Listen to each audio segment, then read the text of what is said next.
HDFC Udaipur শাখা bank ঘোটালায় মামলায় আরও একজনকে গ্রেপ্তার করা হলো আগরতলা বাজারঘাট থেকে।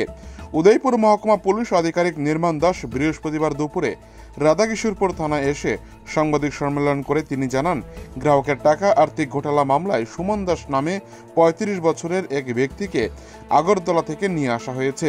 তার কারণ, তদন্ত প্রক্রিয়ায় এক যোগসূত্র উঠে এসেছে। আজ দুপুরে উদয়পুর জেলা দায়রা আদালতে সুমনকে সোপর্দ করা হবে। পুলিশের সূত্রের খবর, আদালতের নিকট পুলিশ রিমান্ডের দাবি জানানো হবে। যদি আদালত পুলিশ রিমান্ডে মঞ্জুর করে তাহলে তার কাছ থেকে আরও বহু তথ্য পাওয়া যাবে বলে মনে করছে পুলিশ। সূত্রের দাবি, পুলিশ গভীরভাবে তার তদন্ত প্রক্রিয়া চালিয়েছে। আগামী দিনে উদয়পুরের আরও বেশ কয়েকজন বড় মাথা গ্রেপ্তার হতে পারে বলে দাবি করা হচ্ছে বিশ্বস্ত সূত্রে। উদয়পুর থেকে নিজস্ব প্রতিনিধি রিপোর্ট, টিভি 100 বাংলা। ওনার নাম Suman Das, son of Narayan Das of north Bazarghat নিয়ে উন্নয়ন সংঘ। ওনাকে এইচডিএফসি ব্যাংকের যে কেসগুলো রয়েছে, এই কেসের মধ্যে একটি কেস আছে যার কেস নাম্বার 21/2025, যার কমপ্লেন্ট সুনীল দত্ত সেন। এই কেস কানেকশনে গতরাত্রে ওনার বাড়ি থেকে অ্যারেস্ট করা হয়েছে এবং আজকে কোর্টে ওনাকে ফরওয়ার্ড করা হয়েছে।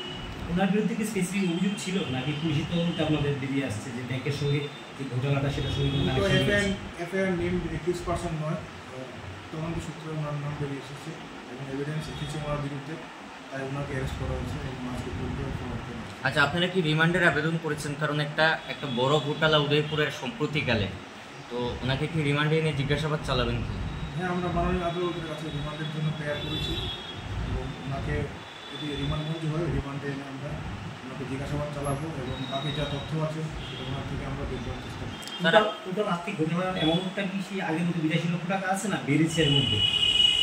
না, ওটার মধ্যে রয়েছে।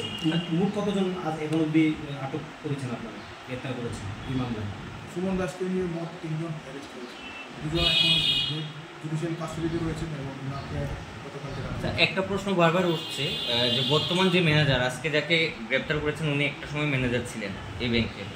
বর্তমান যে ম্যানেজার রয়েছে ওনার সময় মানে টাকা ট্রানজ্যাকশন হয়েছে বিভিন্ন অ্যাকাউন্টে, তো এই বিষয়টা কি খতিয়ে দেখছেন আপনারা?